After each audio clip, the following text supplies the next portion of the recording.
Meus irmãos, a paz do Senhor Jesus Cristo, presbítero Gerson, mais uma vez aqui para a nossa lição da CPAD, lição de número 9 para 2 de março de 2024. O tema da nossa lição é quem é o Espírito Santo de Deus. Então nós lemos até aqui, nós estudamos as penúltimas lições, e foi sobre Deus, foi sobre Jesus, e hoje nós vamos tratar da pessoa do Espírito Santo, ok? Quem é o Espírito Santo? É muito importante nós refletirmos sobre essa pessoa, esse ser, esse espírito, porque você vê que você não se pensa na obra do Senhor, na obra da salvação, você não se pensa, não se dá para imaginar a criação desse planeta, a salvação das pessoas, a obra do até mesmo a obra do Senhor Jesus Cristo, sem a atuação do Espírito Santo de Deus. Então, o Espírito Santo, esse tema de hoje, ele é de suma importância, porque nós vamos tratar da terceira pessoa da Trindade, e desde o Antigo ao Novo Testamento, desde Gênesis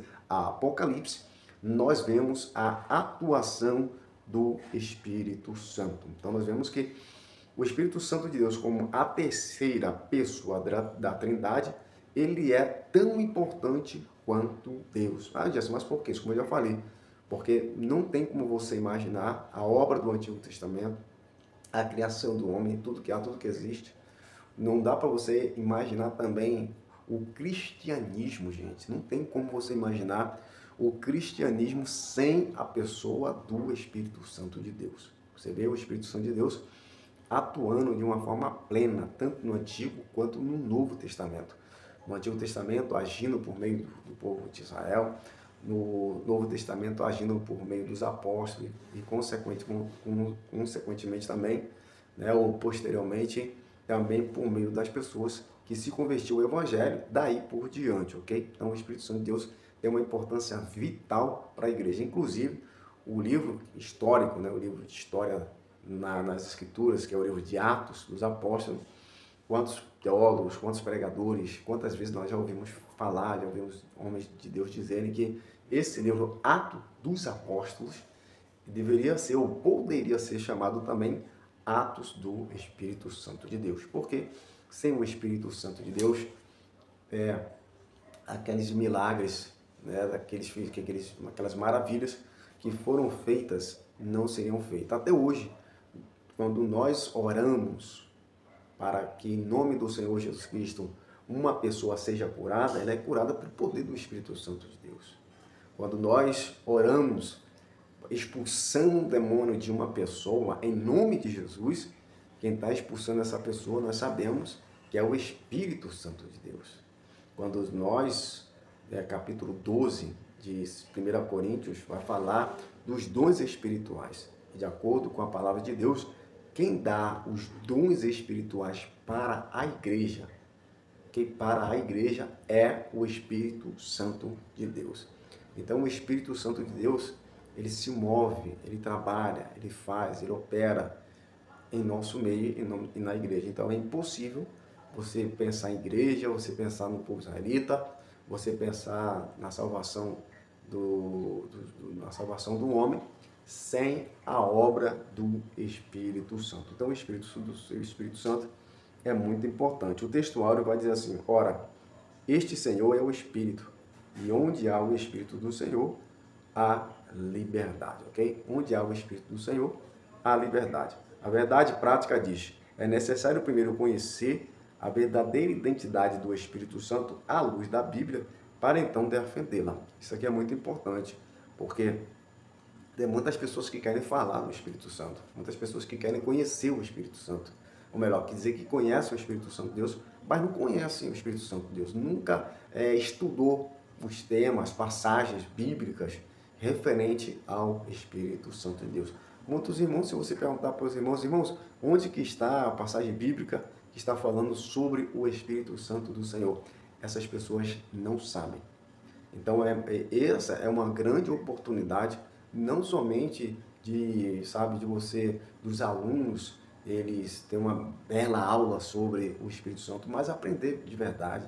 É o momento de você, professor, aproximar as pessoas mais e mais do Espírito Santo de Deus.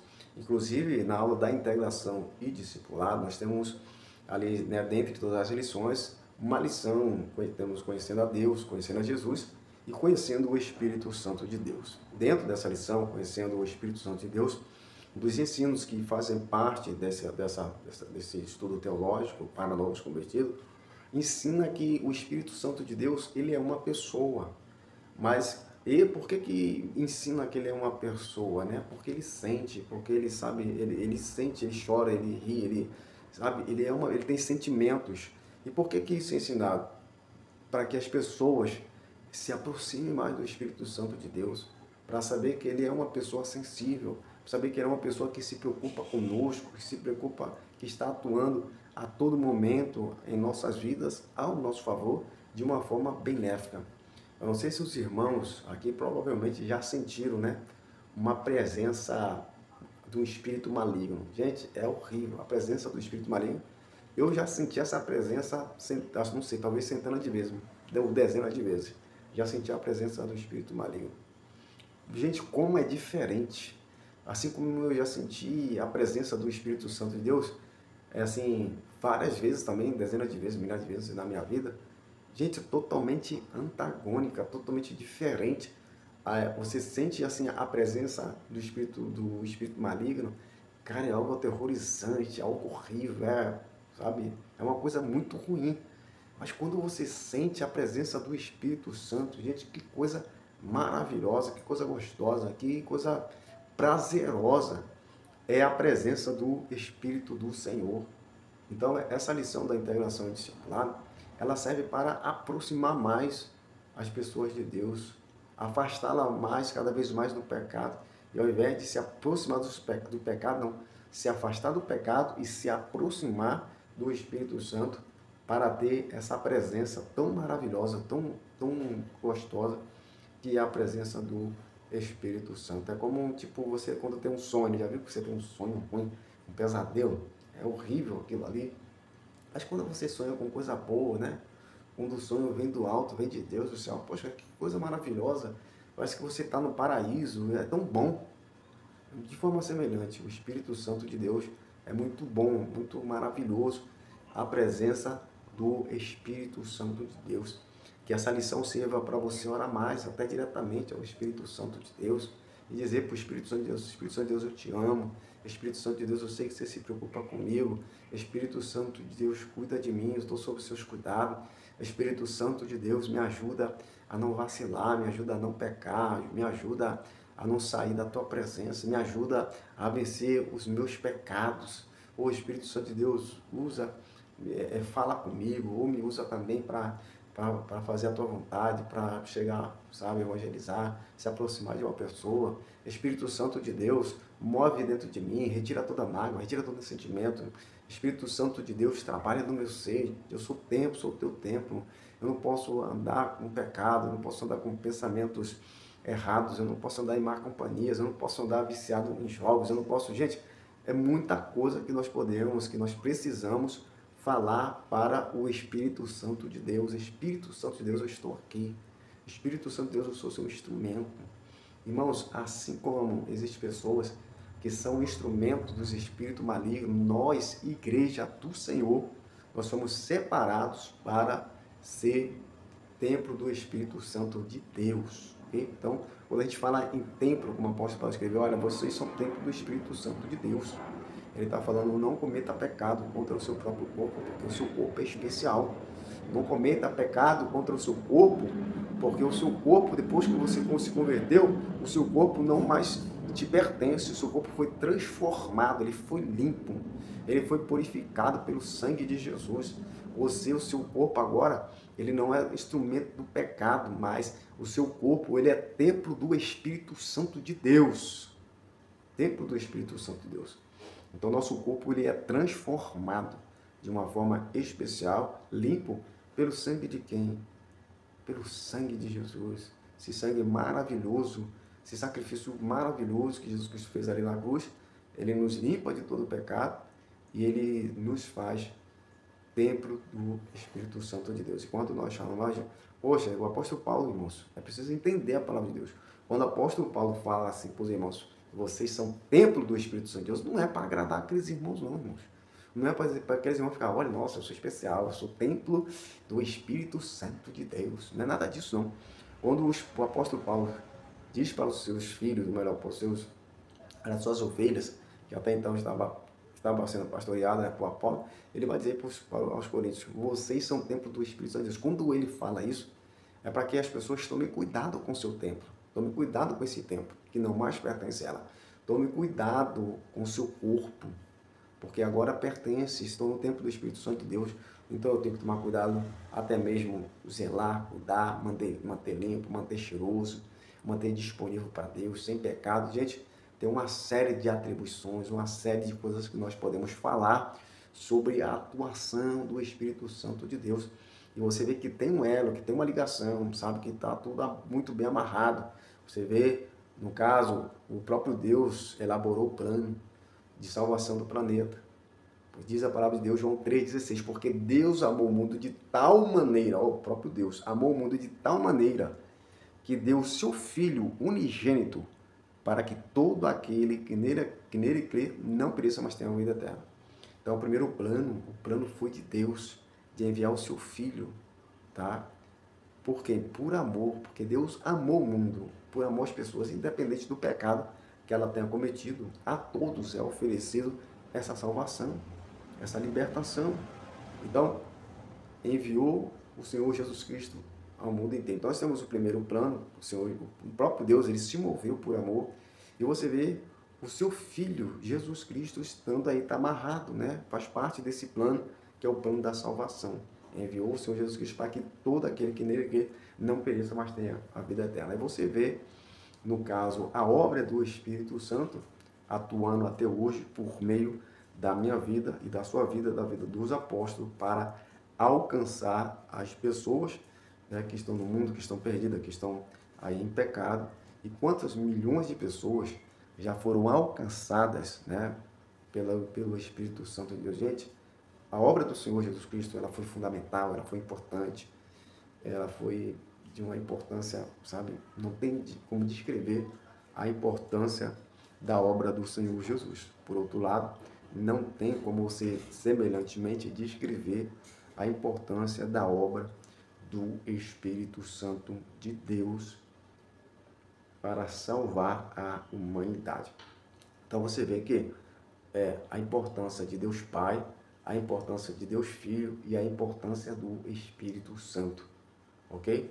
Deus envia Jesus, Jesus se faz o sacrifício que é de caráter universal para a salvação de todas as pessoas no mundo inteiro, e você vê a obra do Espírito Santo, ok? Para o alcance dessas pessoas. Então, eis aí a importância da obra do Espírito Santo.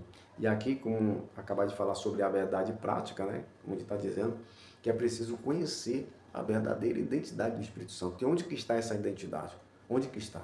Está dentro das Escrituras, tanto no Antigo como no Velho, como no Antigo e no Novo Testamento. Você vai encontrar as passagens bíblicas que diz respeito à atuação do Espírito Santo de Deus, ok? Ele é tão importante que ele é um personagem, né, que a Bíblia ela durou centenas de anos, né, para ser composta, para ser completa.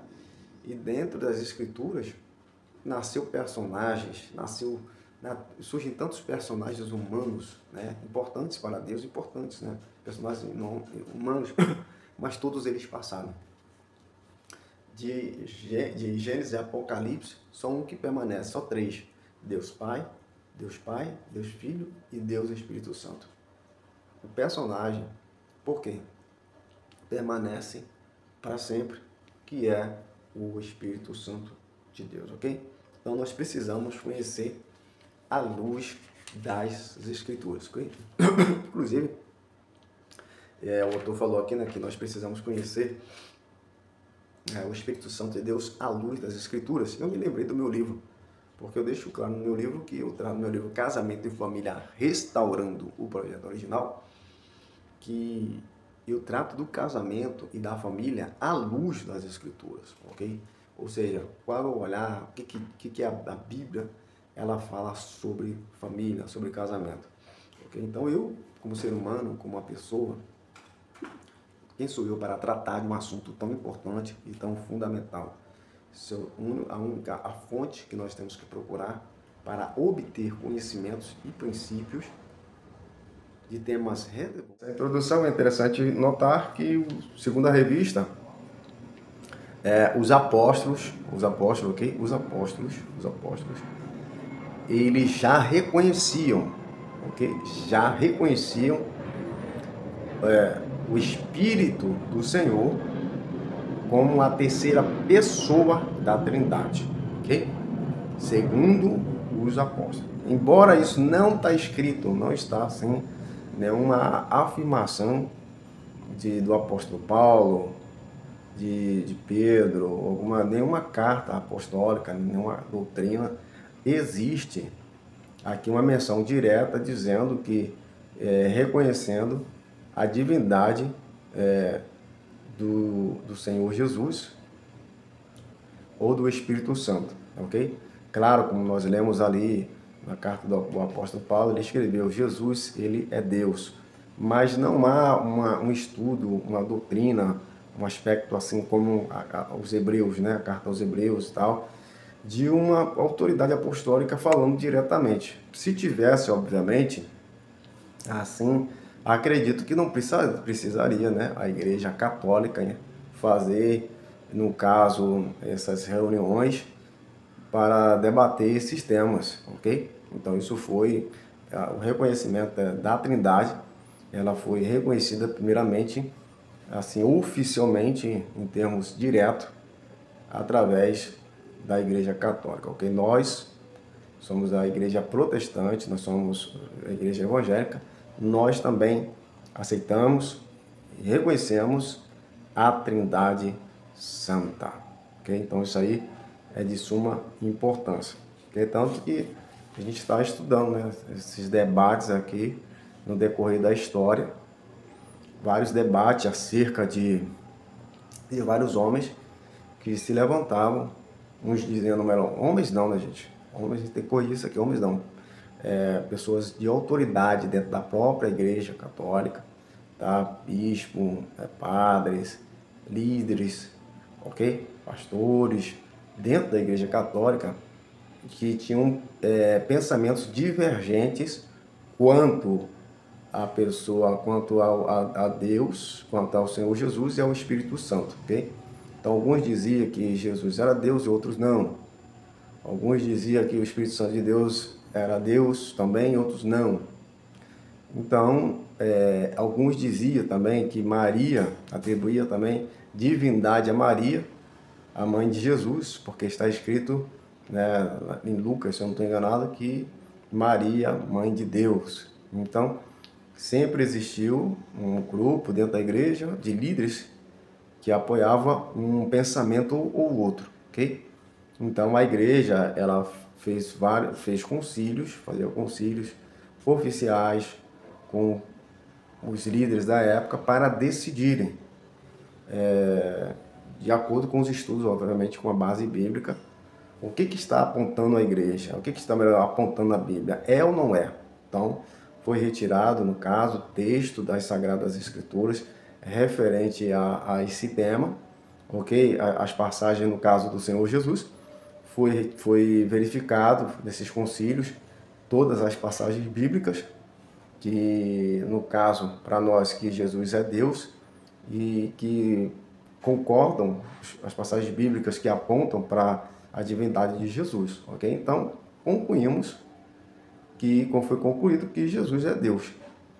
Com base também nessas passagens bíblicas, o concílio, né, do consenso, o concílio dos protestantes, de fato também que Jesus é Deus, que o Espírito Santo é Deus, conforme as bases bíblicas apontam.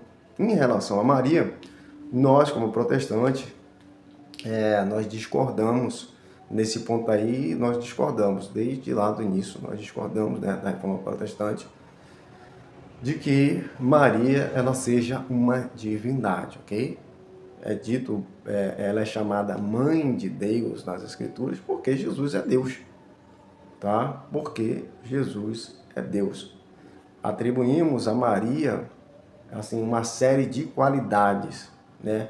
Porque Deus, ele não ia enviar Jesus para nascer de uma mulher que fosse devassa, que vivesse no pecado, que não tivesse uma vida santa, uma vida separada. Então, Maria realmente era uma pessoa muito especial, né? Aquela que viria a ser a portadora do próprio Deus, de trazer Jesus à face da terra. Então, isso aí são qualidades. Os atributos, agora, atributos divinos, ela não atribuímos a Maria, porque não existe nenhuma passagens bíblicas que apontem que apontem para a divindade de Maria. Eu não posso, tipo, só porque existe, só por causa de um texto, né? Um texto, uma palavra, que aponta, que diz que Maria é mãe de Deus, eu não posso atribuir isso à divindade. Eles acredito que eles fazem da seguinte forma, a Igreja Católica. Bom, Jesus Cristo, ele é divino porque ele diz que é igual a Deus, igual ao próprio Deus. Então, se ele é igual ao próprio Deus, ele é Deus. Aí você tem um texto bíblico dizendo, ó, Maria, mãe de Deus. Ó, se ela é mãe de Deus, óbvio também que ela é uma deusa. Então, para nós, essa questão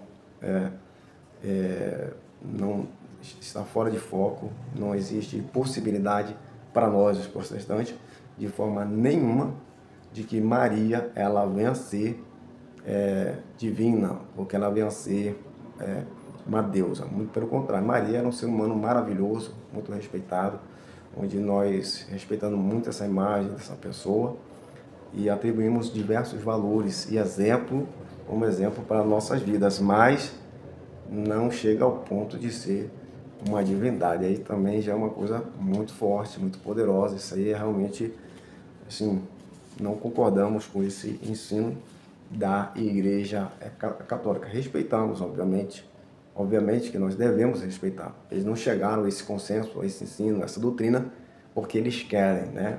Chegaram porque estudaram, leram e tal. Para eles, ela é divina.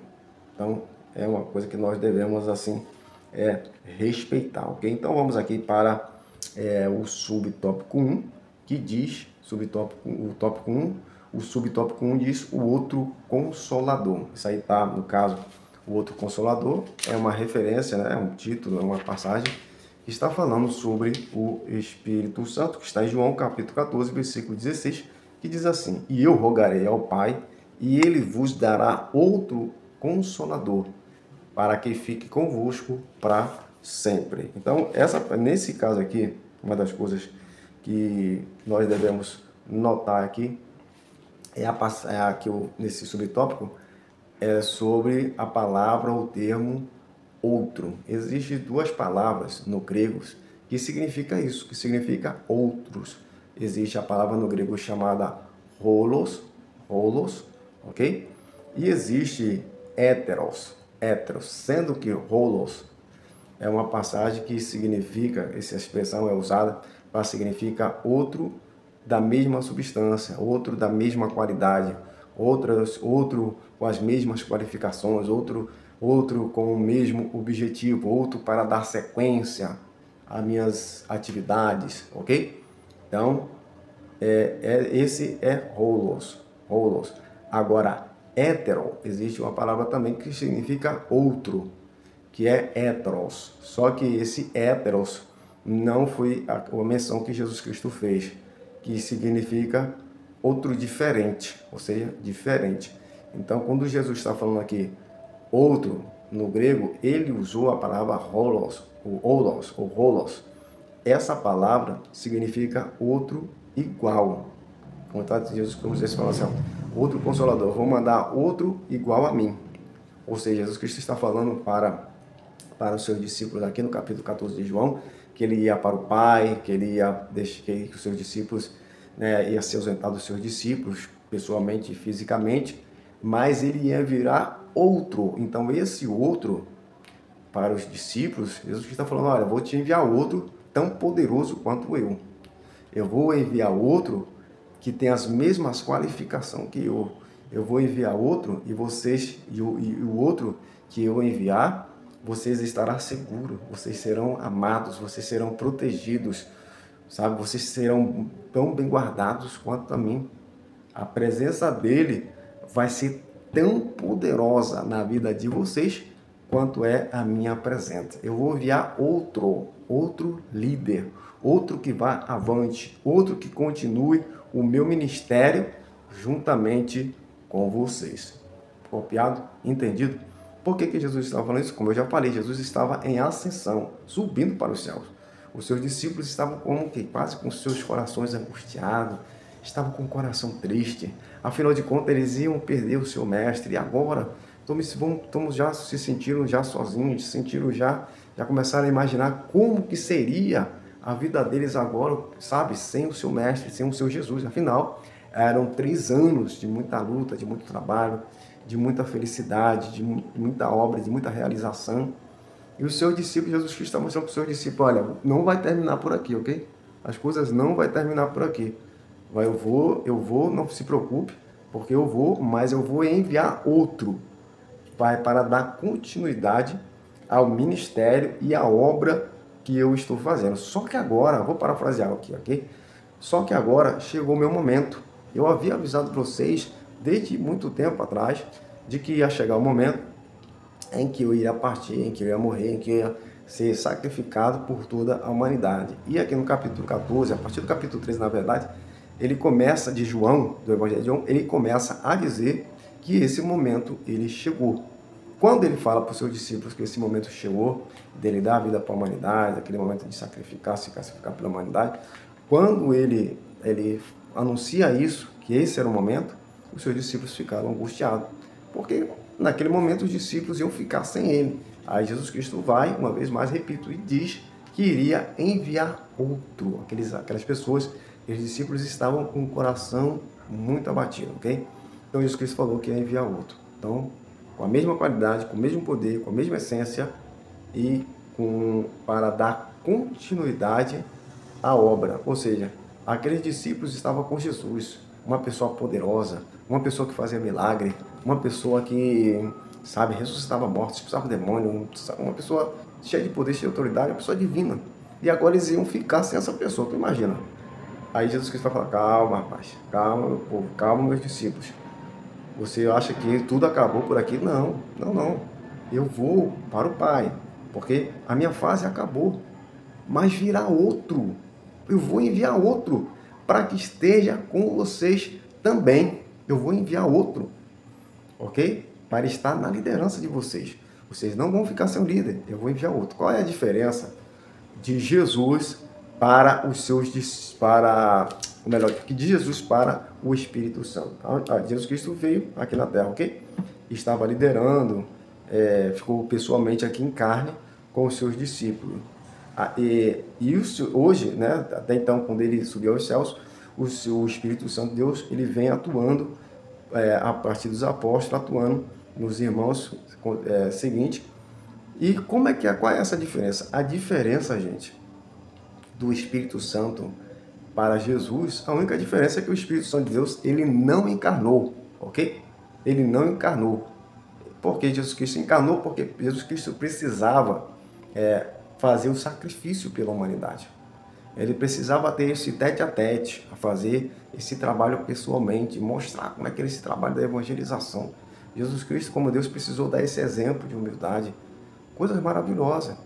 Precisou morrer ali no Calvário em sacrifício pela humanidade, precisou fazer essa obra milagrosa que foi a sua ressurreição no 3º dia.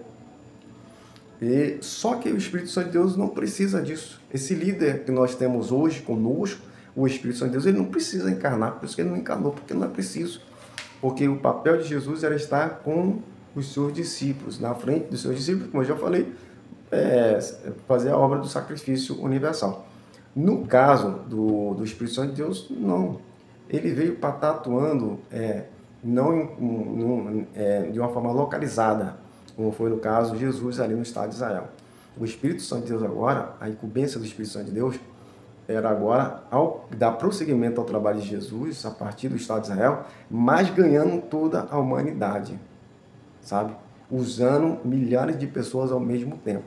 Então, um espírito pode fazer isso, mas se ele está encarnado, ele não tem como ele fazer isso, tá? Então, a obra que ele tem, o Espírito Santo de Deus, para que ele vai encarnar se nós fomos feitos o templo do Espírito Santo de Deus? Ele não precisa encarnar, ele não precisa estar aqui. Esse líder não precisa estar aqui em carne. Ele lidera, ele é um espírito, então ele lidera dentro de nós. Ele nos usa, ele nos lidera, nos dando poder, nos dando autoridade. Ele é assim como Jesus. Jesus Cristo estava fazendo, operando, exercendo várias coisas maravilhosas. Agora somos nós, os cristãos, os filhos de Deus, em todo o planeta, agora fazendo a mesma obra com o Espírito, agora ao invés de Jesus, o Espírito Santo de Deus atuando por meio de nossas vidas. Então o objetivo de Jesus sempre foi esse.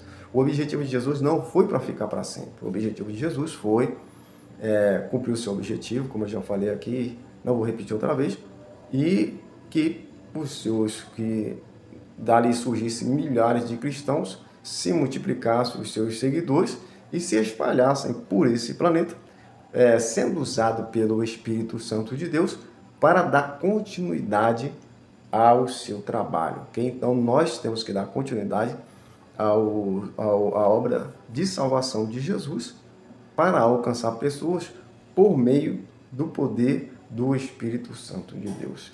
Só, gente, que não é de qualquer forma que você é templo, não é de qualquer jeito que você é templo.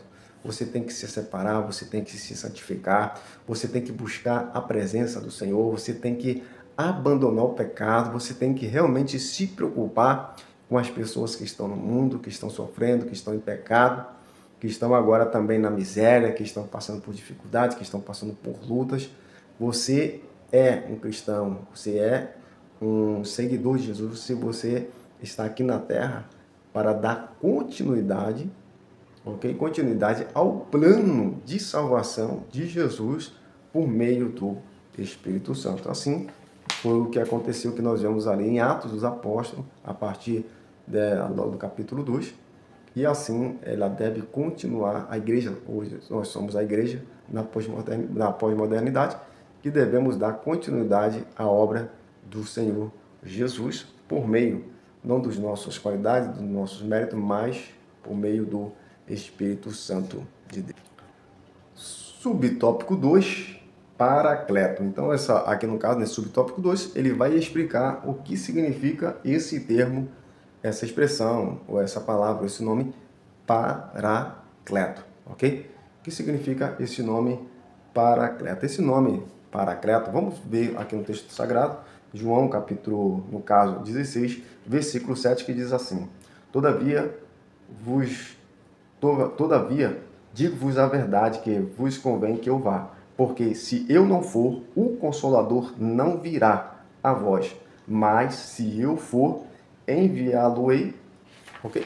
Então, o que está dizendo aqui esse texto sagrado? Está chamando o quê? O Espírito Santo de Consolador. O próprio Jesus se coloca como Consolador. Se eu, aqui nesse texto sagrado, está dizendo: quando eu for, eu enviarei outro Consolador.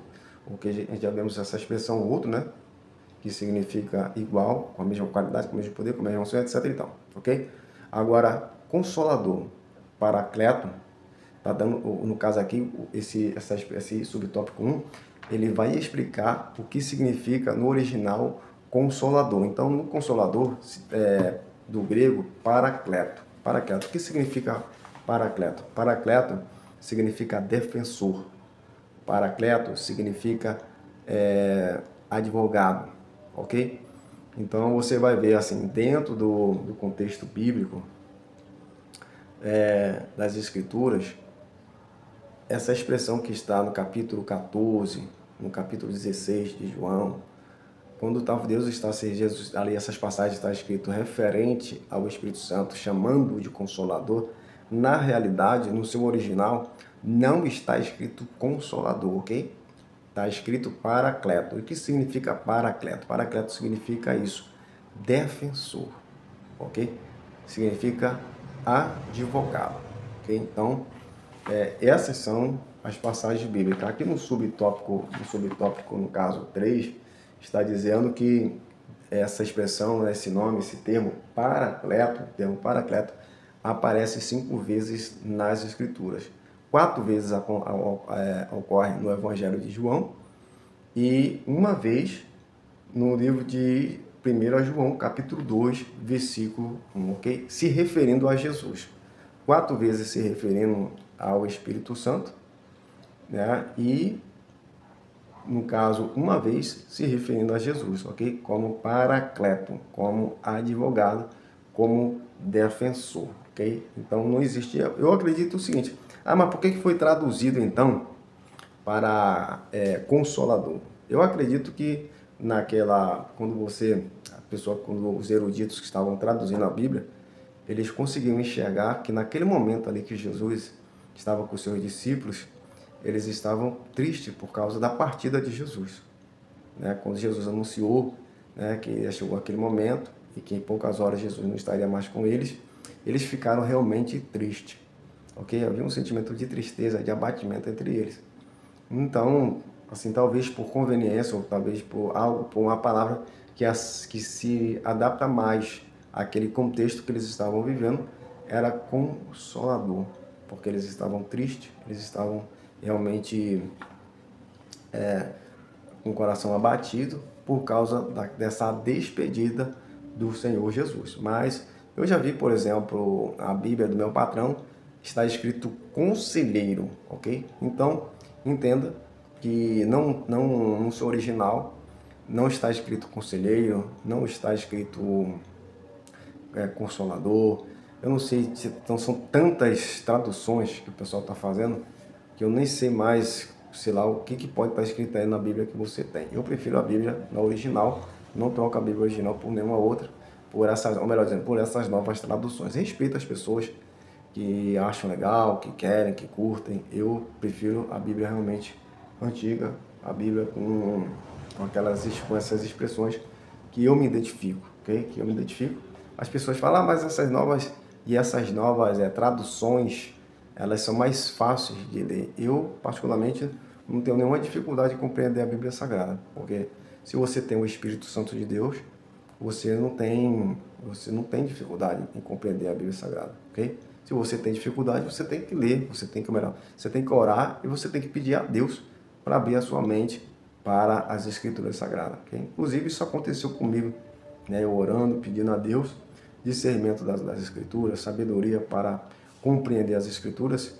Eu 2 vezes, por 3 vezes aconteceu à noite, eu estava vendo uma campanha de jejum, de oração muito grande, e aconteceu que eu senti algo assim, quando eu estava dormindo, entrando assim na minha mente, eu chegava a sentir aquele impacto assim, sabe, bem forte. Eu entendi que era o próprio Deus demonstrando que estava fazendo aquilo que eu havia pedido. Então quem dá o discernimento é o Espírito Santo de Deus. Aí, infelizmente, a gente gosta de fast food, né, comida fácil, que é a comida mastigada, né.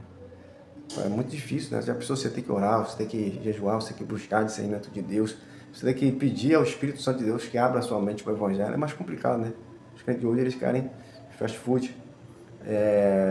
Eu me lembro que certa vez eu fui dar uma doutrina e eu na igreja, e eu estava orando, pedindo a Deus. Eu acho muito, eu gosto dos presbiterianos, gosto de ouvir a igreja batista, presbiteriana pregar, e eu gosto muito das pregações que eles fazem aquela pregação expositiva, né? Eles vão de versículo em versículo, explicando cada passagem bíblica. E certa vez eu falei, Senhor, eu quero dar doutrina assim, mas eu não sei fazer assim. Pregar assim cada versículo, né? Cada versículo da Bíblia Sagrada, e expondo aqueles versículos.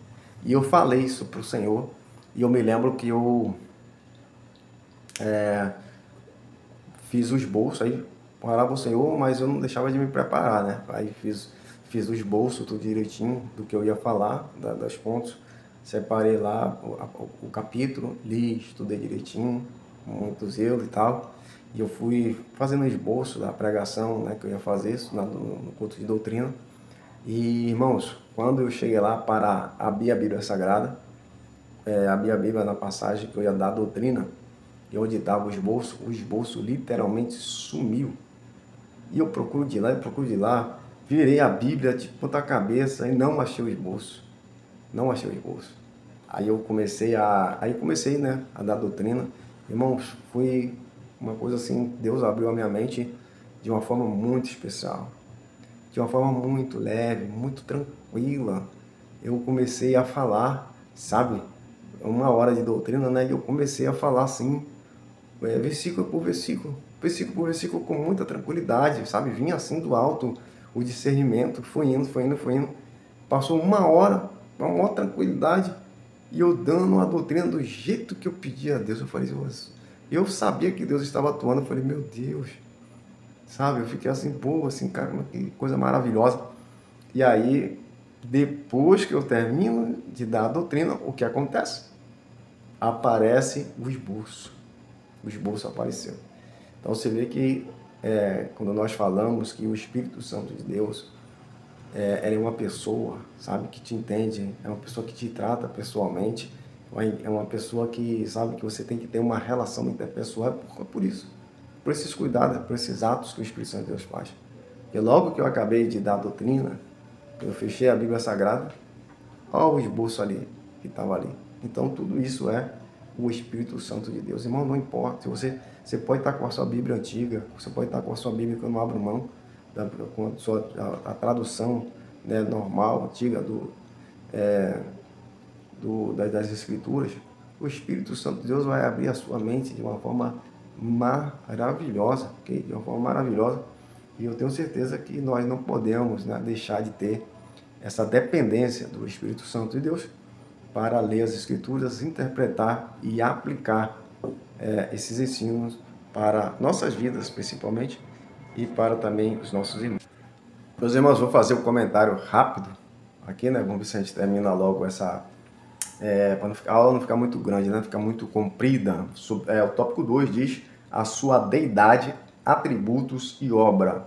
Então, a sua deidade. Qual é a sua deidade, né? A sua deidade significa a sua divindade, né? Deidade significa exatamente divindade. Então, nós vamos ver nesse contexto aqui, subtópico 1, sua deidade, demonstra o seguinte, demonstra que o Espírito Santo, ele é chamado nas Escrituras, no Antigo Testamento, por vários pronomes, né? Ou nomes, que seria uma hora chamado de Javé, Espírito de Javé, Espírito do Senhor, né? Então tem várias assim passagens que diz respeito ao Espírito Santo. Muitas vezes ele não é mencionado só Espírito do Senhor, é Espírito de Deus, Espírito Santo, Espírito de Javé e também Espírito do Senhor. Então ele vai mostrar aqui também a sua atuação, principalmente ali direta na vida dos seres humanos, né? Que a gente vê no Antigo Testamento, desde o Antigo Testamento ao Novo Testamento, essa operação do Espírito Santo na vida das pessoas. No caso aqui, o exemplo que traz é o exemplo de Sansão, ok? O Espírito do Senhor se apossou do Sansão. Então, o Espírito do Senhor, Sansão não viu que o Espírito do Senhor já tinha saído dele, ok? Então, são passagens que demonstram que Sansão, quando o Espírito Santo do Senhor se apossava de Sansão, ele era transformado, ok? Ele recebia um poder sobrenatural, né? Você vê que ele, com uma queixada, ele mata mais de 1000 filisteus. Que você vê a passagem, ele também se apossando ali, no caso de Saul. Você vê várias passagens ali sobre o Espírito Santo de Deus. O próprio Davi, no Salmo 51, ele vai dizer, não retire de mim o teu Espírito Santo. Okay? O próprio Senhor Jesus Cristo diz no Novo Testamento que operava pelo Espírito Santo de Deus. Então você vê o Atos dos Apóstolos, a obra, né, dos apóstolos, eles foram feitas por meio do Espírito Santo de Deus. Hoje, a obra que nós fazemos, se eu estou fazendo aqui, se eu estou lecionando, quem sou eu, se não fosse o Espírito Santo de Deus na minha vida? Até mesmo para nós ministrar aulas, qualquer tipo de ensino dentro da teologia, nós precisamos do Espírito Santo de Deus. Não tem como fazer a obra de Deus sem o Espírito Santo de Deus, ok? Então, subtópico 2 diz sobre, ou melhor, é isso aí, subtópico 2, seus atributos. Quais eram os atributos de Jesus? Ou melhor, os atributos do Espírito Santo, os mesmos atributos que tinha o Senhor Jesus e o próprio Deus. Afinal, o Espírito Santo de Deus, ele é o próprio Deus. Então, eternidade, ele era eterno, não tem começo e nem fim de dias, ok? Ele é, no caso, onipotente, ou seja, ele tem todo o poder, toda a força. Ele é onipresente, ou seja, ele está presente em todo lugar, em todo momento. Ele é onisciente, o que significa que ele sabe de todas as coisas, até mesmo o que está passando dentro do teu coração nesse momento, dentro do meu coração, não passa batido, ok? Estamos patentes, nus patentes diante do nosso Deus, ok? Então, vamos lá então para o tópico de número 2, que vai dizer sobre as heresias antigas. Então nós vemos aqui no caso as primeiras, subtópico 1, né? As primeiras heresias. Então quais foram as primeiras heresias acerca do Espírito Santo de Deus? Okay? Qual foi a primeira heresia? A primeira heresia, ela surgiu por um nome chamado, por um homem, né? Um homem que se chamava, um nome meio estranho. E o nome para nós, né? Ele considerava o Espírito Santo de Deus uma das mais nobres das criaturas produzida por Jesus. Então, esse rapaz aqui, né? Esse com certeza era um líder, tá, gente? Era um líder, era um padre, era um bispo, ok? Da igreja, que levanta sempre algumas heresias, alguns estudos, né? Eles chegam a uma conclusão, alguns estudos e tal. Não tem base bíblica para isso. No caso, ele está falando aqui que Jesus, segundo o que ele fala aqui, Jesus, na sua percepção, no seu entendimento, era a mais nobre das criaturas criada pelo Filho de Deus, não foi nem por Deus. Então ele dizia, ele entendia, ele compreendia, não sei como que ele chegou a esse entendimento e essa compreensão que o Espírito Santo de Deus, ele foi criado por Jesus, ok? Então aqui no caso depois surge o outro chamado Atanásio, ok? Segundo esse rapaz, esse doutor da época, o Atanásio, o Espírito Santo, ele era um anjo e ele era uma criatura. Então tem outros aqui, você vê que são pessoas que na verdade não se sabe nem como que essas pessoas elas surgem com essas ideias, ok? Tem algumas coisas assim que, como nós vemos na história de Jesus ali, no caso das heresias de Jesus, que entre aspas você vê pelo menos alguma coisa assim que os caras citaram base bíblica para isso. Agora, no caso aqui, você vê que não tem nenhuma base bíblica, isso aí está totalmente fora. Você achar que Jesus, que o anjo, que o Espírito Santo de Deus foi uma criação de Jesus. Não tem base bíblica para isso. A Bíblia Sagrada é a nossa fonte de regra e fé. Então, se não está na Bíblia Sagrada, eu não tenho como acreditar. Eu vou acreditar o que está escrito na Bíblia Sagrada. E tudo que falar contra a Bíblia Sagrada, que vai diferir da Bíblia Sagrada em relação ao que a Bíblia diz, eu sou desfavorável, eu não vou acreditar, eu vou ficar com a Bíblia Sagrada, ok? Então você vê, no caso aqui do Atanásio, dizer que o Espírito Santo, ele era um anjo com a base bíblica para isso. Não tem base bíblica nenhuma, inclusive não tem nenhuma citação dele, que é bíblica, que ele faz. Né? Então esse nome aí, esses dois homens, né, o Comênio e também o Atanásio, e eu dentre outros, assim, foi aqueles que levantaram assim, heresias contra o que ensinos, né? São heresias, são doutrinas, são ensinos religiosos que não estão em conformidade com as escrituras, tidas como heresias, falsas doutrinas, falsos ensinos que podem trazer altos prejuízos ao cristianismo, ok?